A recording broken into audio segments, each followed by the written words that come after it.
পৃথিবীর সব মানুষগুলি যে কোনো বিষয় নিয়ে মতভেদ হতে পারে, মতবিরোধ হতে পারে, তবে একটা ব্যাপার নিয়ে কোনো মতবিরোধ পৃথিবীর মানুষের নাই, সেটার নাম কি? মৃত্যু। হিন্দু বলে মরতে হবে, বৌদ্ধ বলে মরতে হবে, নাসারা বলে মরতে হবে, ইহুদি বলে মরতে হবে, মুসলমান বলে মরতে হবে, নাস্তিক বলে মরতে হবে, আস্তিক বলে মরতে হবে, ডুলু বলে মরতে হবে, কুলু বলে মরতে হবে, টুপিওয়ালা বলে মরতে হবে, দাড়িওয়ালা বলে মরতে হবে, নামাজি বলে মরতে হবে, বেনামাজি বলে মরতে হবে। কারো কোনো দ্বিমত নাই, আছে নাকি? কোন দ্বিমত আছে? আপনাদের আছে? কয়েকদিন জীবিত থাকা যাবে এমন গ্যারান্টি আছে? নাই। আল্লাহ বলেন ওয়ালা তামুতুন্না ইল্লা ওয়া আনতুম মুসলিমুন। মুসলিম না হইয়া খবরদার মৃত্যুবরণ করো না। কি না হইয়া বলেন তো? কি না হইয়া? আপনারা এদিকে একটু খেয়াল করেন, আমার দিকে তাকান। মুসলিম না হইয়া কবরে যায় না, মৃত্যুবরণ করো না।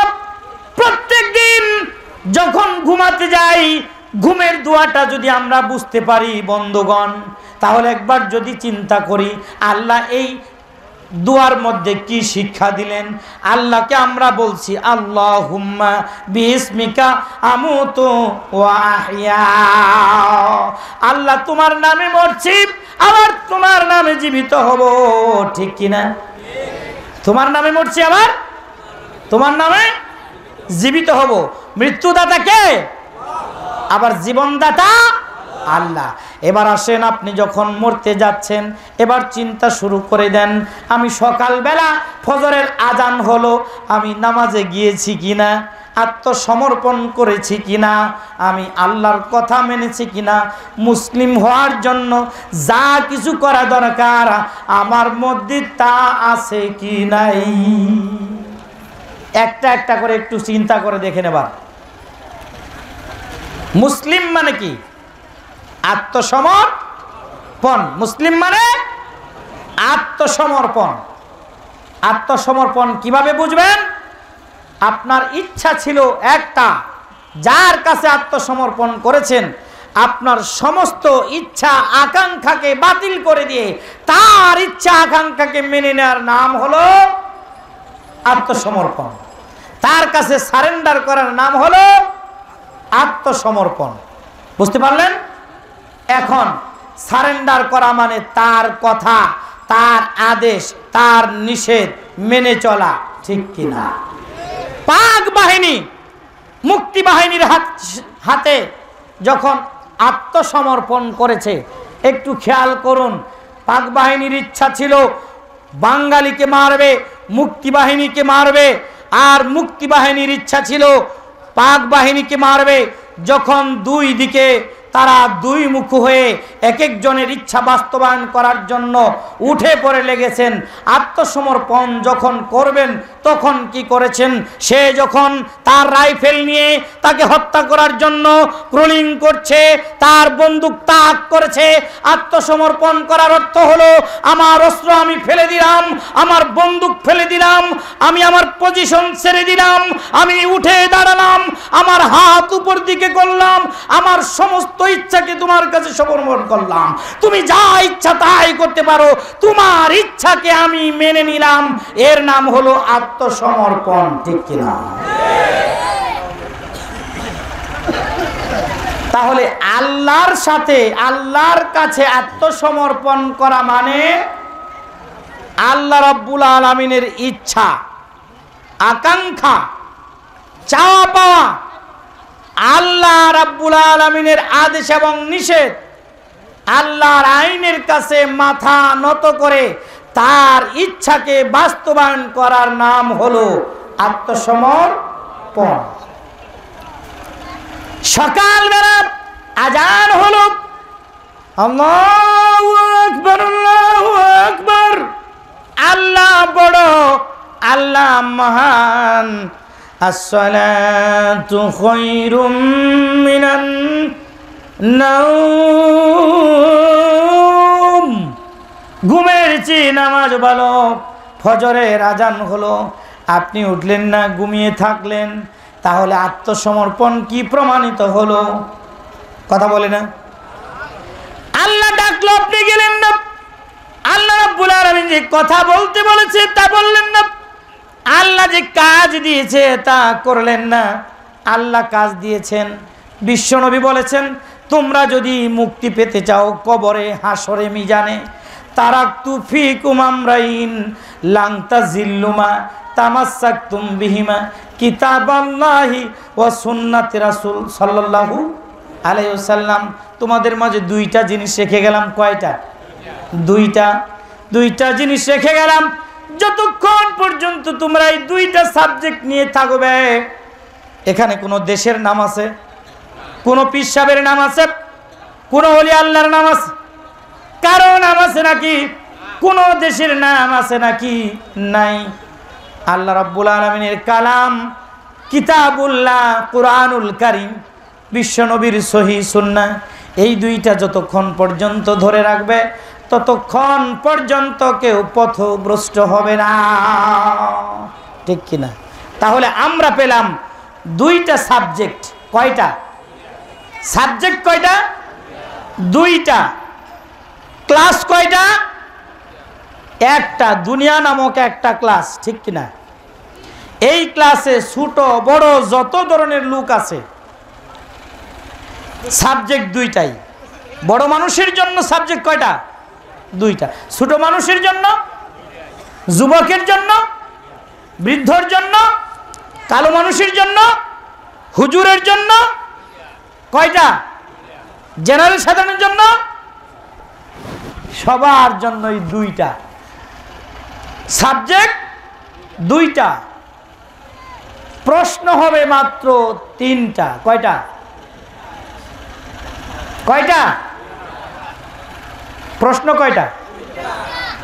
আর এই পরীক্ষার জায়গার নাম হলো কবর। পরীক্ষার জায়গার নাম, পরীক্ষার হল কোনটা?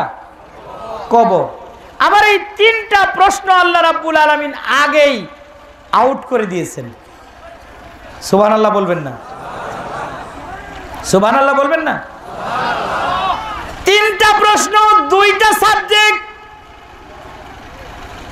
এই তিনটা প্রশ্নের ভিত্তিতে কবর নামক হলের ভিতরে পরীক্ষা দিয়ে যারা পাস করবে অনন্তকালের জান্নাত তারা পাবে। যারা উত্তর দিতে পারবে না, জান্নাত তাদের ভাগ্যে জুটবে না।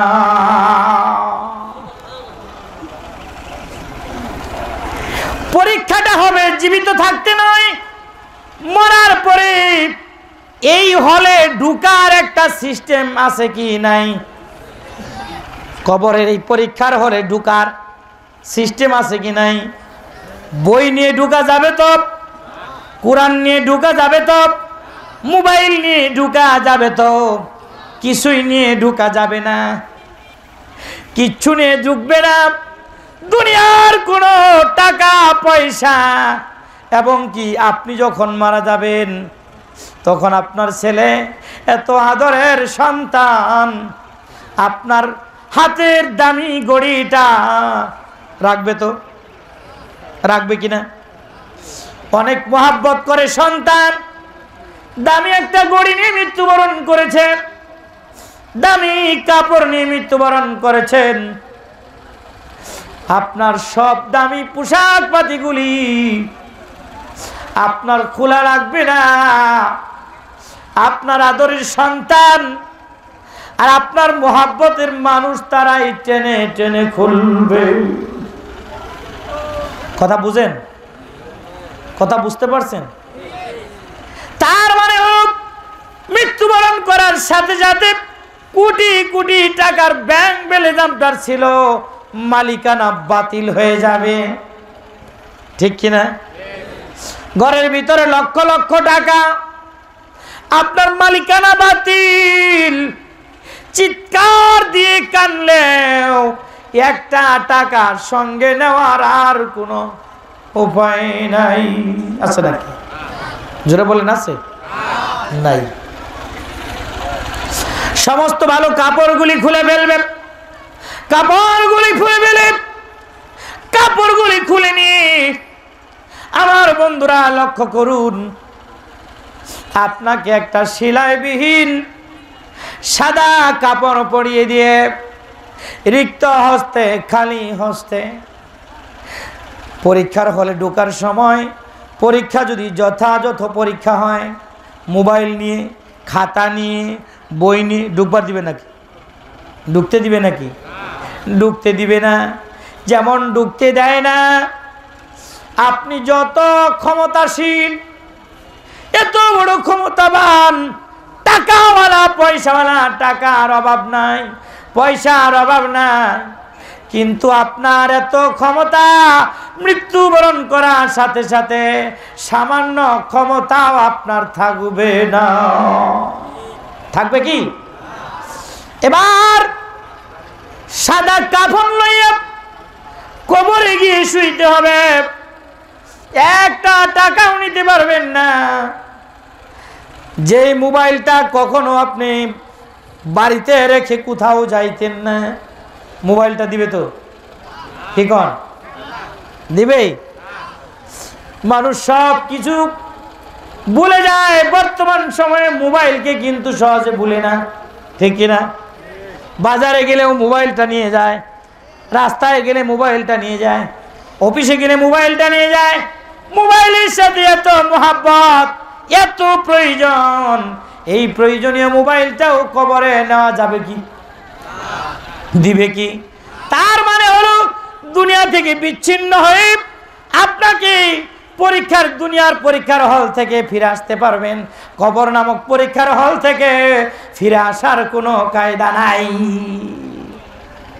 আপনি যদি ওখানে পরীক্ষায় পাশ করেন, অনন্তকালের জন্য আপনাকে জান্নাতের বিছানা, আল্লাহ রাব্বুল আলামিন বলবে, যাও যাও ফেরেশতারা, জান্নাতের বিছানা বিছায়া দাও। বলবেন না সুবহানাল্লাহ? যাও ফেরেশতারা, আরে জান্নাতের পোশাক নিয়ে যাও। এই হালকা পোশাক, কাফনের কাপড়, এটা আমার বান্দার জন্য নয়,